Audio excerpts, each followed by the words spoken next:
Hey guys, welcome back to Goatman. My name's Joe Barlow, and today I've got another Project Deconstruction for you. If you've been watching the series so far, then you know I've been watching every single Marvel film and attempting an effect from each.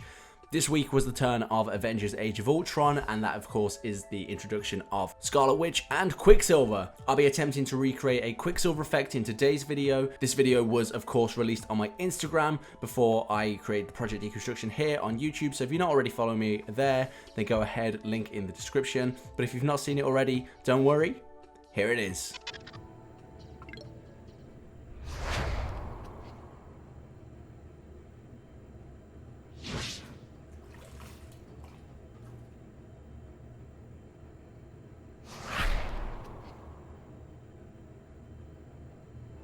So we see Quicksilver a bunch of times during the film, and if we're seeing him around, we're usually seeing him use his power. So we'll just take a look through all of these different shots here and sort of see what we can break down from it, and sort of see the inspiration behind it. So the first thing we're seeing, obviously, this is a great shot as it's all slow motion.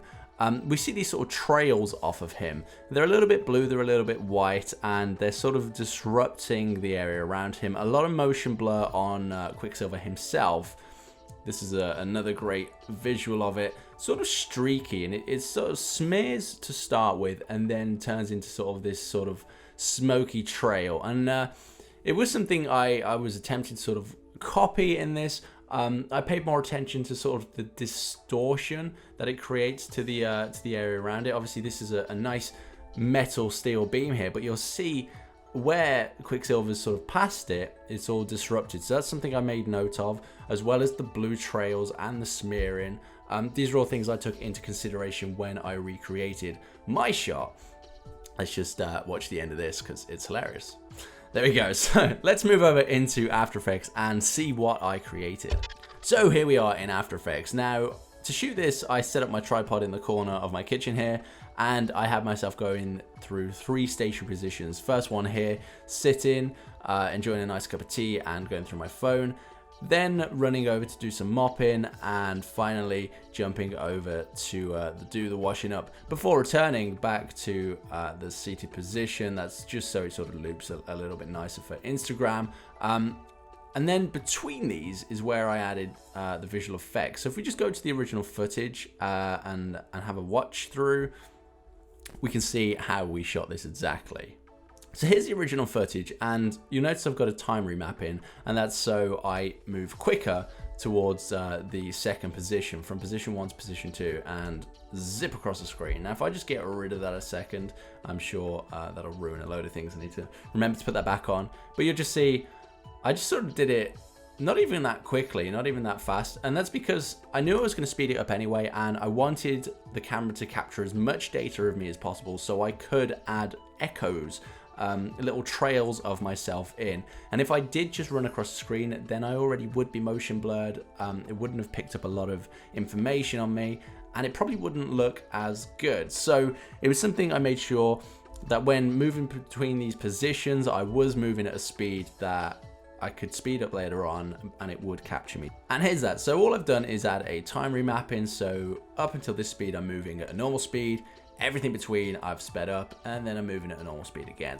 So once I added my time remapping on, the first thing I did was go ahead and get a rotoscope of myself. Now this isn't a brilliantly clean rotoscope, but it's just something that I could have of myself, so I could map out where the trails needed to go on the video. I didn't want to add trails to all of the footage, only specifically me, so I knew at some point I would need to rotoscope myself. So that's what we've got here, and what I did with that is I exported it with an alpha background. Of course, when I rotoscope this is all alpha background. I exported this as a PNG sequence and then brought that back in to After Effects, which brings us on to our second thing. So this is that rotoscope footage that we exported in a PNG sequence and then re-imported it. You'll notice I've added a little fade in and fade out here using just some opacity keyframes, and then I've gone ahead and added some echoes. Now this is of course what builds that trail for me, echo.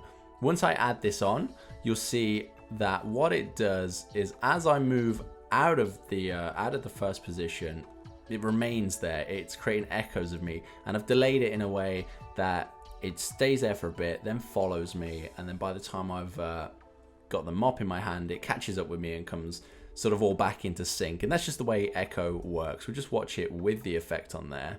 And as I said before, because I've rotoscoped this out, it's only affecting me and not the rest of the footage, like like the table, the cooker, the mop itself. So that's what we have.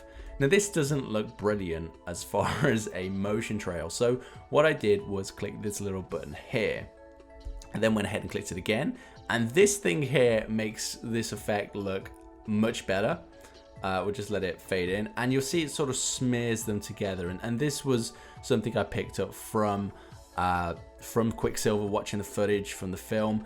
That smearing really helps build the effect. Now you'll notice at this point it's playing through very slowly, and that was a difficult thing with this effect. Echo is a very sort of time-consuming kind of effect to play around with. Here's that smearing looking great compared to what it was. If I just pause it there and turn this off, you can see individual copies of me there, but as we turn that back on, you can see that smearing, which is what we want to work with.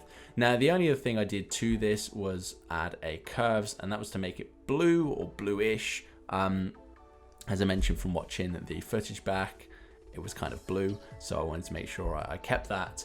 And that takes us back into our original composition over here. So here's that echo effect in action. Now you'll notice I did a blending mode of screen here. That's just to sort of help it blend a little bit. And you'll see it's picking up bits of me to start with, and it's keeping that general sort of motion, that shape of me, especially sort of near my head there. You can very clearly see where I've been, and then it sort of folds back into me as I sort of slow down. Now that alone looks pretty good, but I did want to do a couple of other things to it. So one thing I chose to add to this was this color emboss. And you notice at the moment it's kind of like a smoky fog kind of trail, and I wanted it to look more streaky and a little bit more texture in there. So I did add this color emboss, and it's something that I felt broke it up and did add a little bit of texture. So with that on, it looks like this. And you see it's picking up almost outlines of me and adding some like I say, texture to that. So once I'd done this, I realized that this effect was sort of on top of me, and I wanted that trail to be sort of coming from me, and I wanted to be on top myself. Luckily I had the rotoscope already, so I did add that back in. And I also wanted to make sure that it did feel like I was in motion and going quick, so I did need those blurs in there. So I did add a pixel motion blur, and that makes me a little bit smeary as well. So it keeps that sort of smeariness of me from underneath, but on top, and more clear than I was before. And with that, I've only got one last thing that I did to this effect, and that was the distortion of the sort of background. So as you can see my kitchen here, it's clear, it's not distorted at all, even when that effect's over it. So all I did was duplicate my footage, added a heat distortion to it, and then using that echo as a alpha matte, I managed to distort just this area that I'm running across, and that does help make it look like there's some sort of force, maybe like a jet stream, or like a speed force is sort of passing through the kitchen there. And that gave me my sort of final effect. The only other thing I did to this was add obviously a camera shake as I took off, but also you'll notice that I go from sort of seated position to standing up pretty quick, and I've just cut a few frames out there, just so it's sort of more of a sudden shock that I just sort of zip up. And likewise when I land as well, so I'm not holding them up there, and then I sort of made sure that these sort of became a bit more abrupt with the timing. I then went ahead and replicated this on the other two times that I moved fast, one of which you couldn't really see the trail that well, and the next one, which is attempting to load in, here you go, did look a little bit more streaky, just using the same techniques there. And I was a little bit happy with that second streak than I was the first and the last. But I did them all exactly the same, and it just what the results turned out to be. So let's give you one last look at that video.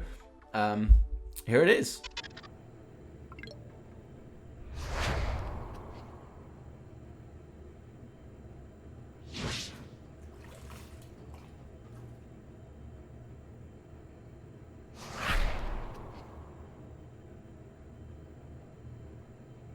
And that was my attempt at recreating Quicksilver from Avengers Age of Ultron. As mentioned at the start of the video, I am uploading these over on Instagram first, so make sure you are following me there. And make sure you're subscribed here so you don't miss a thing. Until next time though, thank you and goodbye.